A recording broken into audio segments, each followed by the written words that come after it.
رسول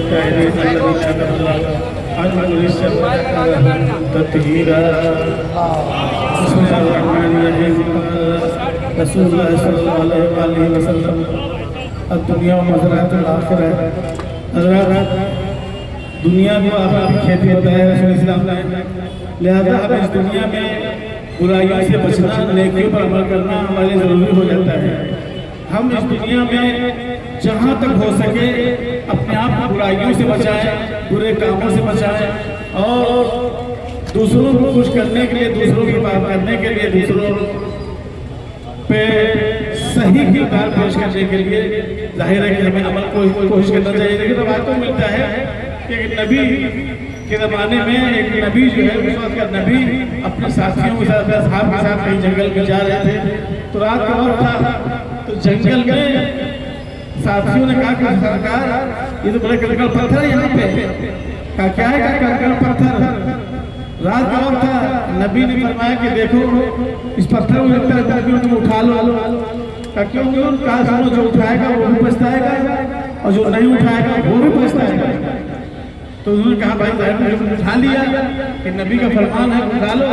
ظاہر ان لوگوں نے نہیں اٹھایا، یہ سوچ کر کے اٹھایا کہ ظاہر ہے کہ اس سفر میں بوجھ بنانے سے کیا فائدہ ہے، بوجھ کم کرتے ہوئے ہم اس کو نہیں اٹھاتے. لہذا جب نکلے ہیں اور جب اجالا ہوا ہے تو انہوں نے دیکھا رسول اللہ، نبی نے فرمایا دیکھو تمہارے دامن میں کیا ہے؟ تو کیا دیکھا؟ یاقوت ہیرے پتھر تھے، ہیرے جواہرات تھے. تو اب ظاہر ہے کہ جنہوں نے اٹھایا تھا وہ پچھتا رہے، جنہوں نے نہیں اٹھایا وہ پچھتا رہے. جنہوں نے اٹھایا تھا سوچ کے پچھتا رہے کہ ہم نے اتنا کم کیوں اٹھایا، اور جس نے نہیں اٹھایا تھا تو وہ پچھتا کہ ہمیں کیوں نہیں اٹھایا. ایسی تو دنیا ہے، اگر ہم نے نیکیاں کی تو اس کا اجر اللہ اتنا زیادہ دے گا. جو نیکیاں کرے گا وہ بھی پچھتائے گا، اور جو نہیں کرے گا وہ بھی پچھتائے گا. جو کرے گا وہ کیوں پچھتائے گا؟ وہ یوں پچھتائے گا کہ اسے احساس ہو اور نیکی کیوں نہیں کی. یعنی ایک ایک شخص کی عبادت میں پروردگار عالم 40 سال کی گناہوں کو معاف کر دیتا ہے. انسان جو ہے معاشر میں ظاہر ہے کہ جب یہ دنیا جو ہے معاشر کے مقابلے میں ایک شب تار ہے، تاریک رات ہے، قیامت اس کی صبح ہے. جب یہ صبح آئے گی، قیامت آئے گی، تو آپ دیکھیں گے انسان جو پچھتائے گا، نیکی کی وہی پچھتائے گا. وہ یوں پچھتائے گا ہم نے اتنی کم نیکی کیوں کی، اور جس نے نہیں کی وہ پچھتائے گا ہی پچھتائے گا. لہذا قرآن نے کہا کہ یہ تمہیں جو ہے نیکیاں کرنا ہے، برائیوں سے بچنا ہے. قرآن کہہ رہا ہے کہ تم انسان ہو تو نیکیوں پر عمل کرو، برائیوں سے بچو. حضور یہی اسلام کا پیغام ہے. یہی آج امام حسین کربلا کے میدان میں درس دیا تھا کہ تم اپنے آپ برائیوں سے بچاؤ اور نیکیوں کا راستہ چلو، نیکیوں کا حکم دو اور نیک بات پر عمل کرو. ظاہر ہے کہ جب انسان خود نیکیوں پر عمل کرے گا اس کا وجود ہی کائنات کے لیے، آس پاس رہنے والوں کے لیے اس کے رب عمل بن جائے گا. حضور ظاہر ہے کہ اس دنیا میں رہ کر کے آنے کے بعد ہمیں حکم دیا ہے کہ ہر ایک کے ساتھ اچھا برتاؤ کرو. مولا کائنات نے فرمایا کہ سنو، دنیا میں دو طرح کے لوگ ہیں. تمہارے جیسے کچھ لوگ ایسے ہیں جو ہم مذہب میں تمہارے جیسے ہیں، لیکن جو ہم مذہب میں تمہارے جیسے ہیں وہ خلقت تمہارے جیسے ہیں. لہذا ہر انسان کے ساتھ اچھا سلوک کیوں کرو؟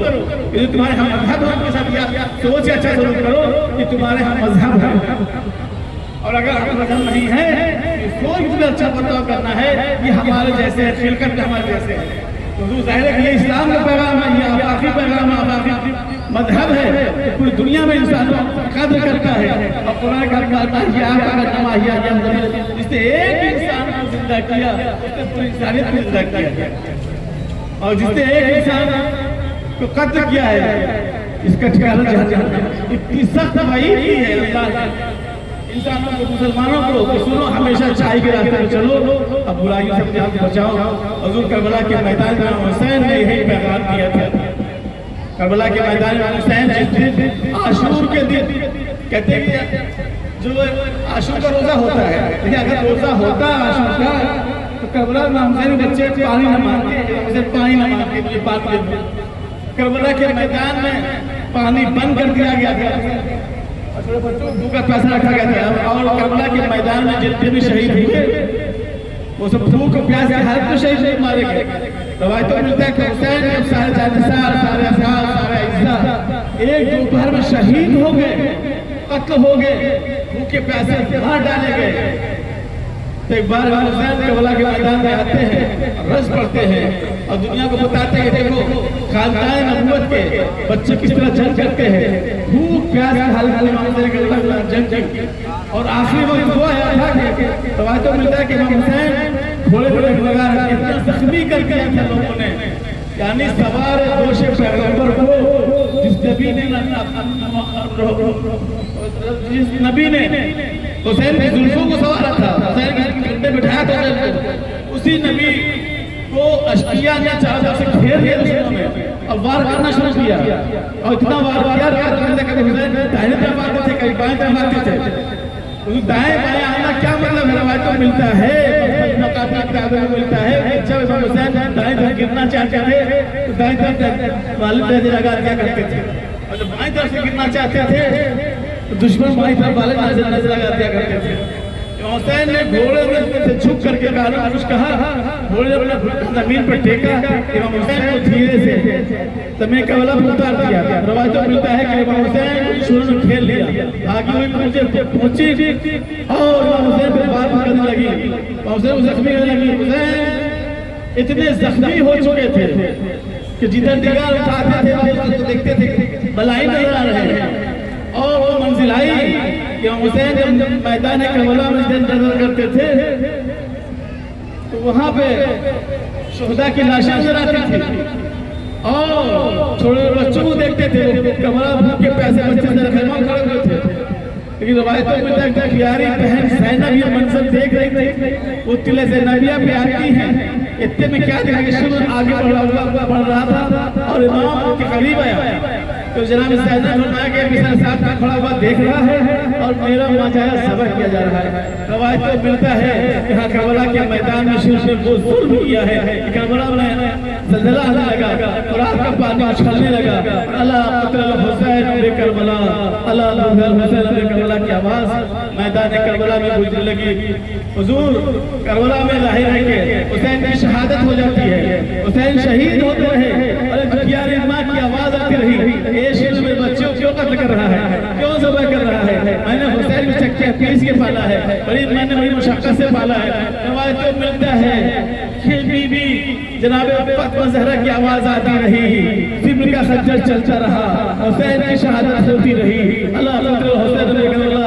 روایتوں ملتا ہے حسین شہید ہو گئے۔ جناب زینب نے جب خیمے میں پہنچ کر کے خیمے کا پردہ ہٹایا، السلام علیکم یا ابا عبداللہ، اے کبھی امام میں میرے بابا 3 دن کی بھوکے پیاسے شہید ہوئے، مارے گئے اور ہم یتیم ہو گئے۔ روایتوں ملتا ہے کربلا میں جناب زینب کی فریاد بلند ہوئی، وا علی وا مرتضیٰ یا نبی اللہ صلی اللہ علیہ وسلم، یا نبی اللہ آپ کے ارکان میں لائق درود پڑھتے ہیں، لیکن یہ آپ کا نواسہ ہے جس کے شہادت کے بعد لاشوں کو کیسے پامال کر دیا گیا ہے کہ میرا بھائی پہچان نہیں آ رہا ہے، ادھر کے گھوڑے ادھر کے گھوڑے ادھر، کہ حسین پامال سننا شروع ہو گئے، لاشوں سے کی وجہ سے پامال ہو گئے، لاش پامال ہو حسین کی۔ اور روایت میں یہاں تک ملتا ہے کہ حسین یکا تنہا کربلا کے میدان میں شہید ہو گئے، ذبح ہو گئے، اور کسی ملعون نے کسی ظالم نے بڑھ کر ہی کہا کہ فاطمہ زہرا کا لال ہے، یہ رسول کا نواسہ ہے، یہ علی کا بیٹا ہے، اس کی لاش کو کیوں پامال کر رہے ہو؟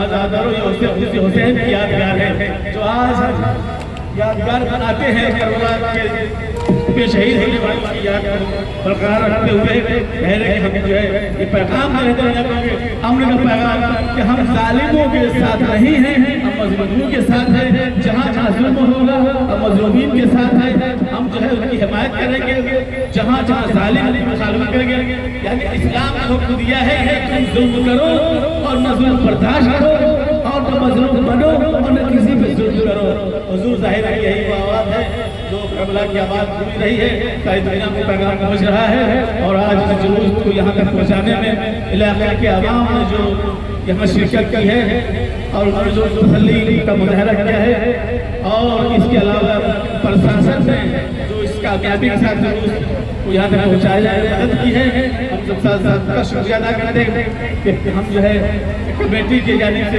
ان کی جانب سے، علاقے کے لوگوں کی طرف سے، تمام پرشاسن اور تمام میڈیا اور تمام جو ہے پولیس کے دفاتر کا ہم شکریہ ادا کرتے ہیں۔ پروردگار عالم کی کامیابی وہ ہماری کامیابی آسان رکھے۔ السلام علیکم وعلی عباد اللہ الصالحین۔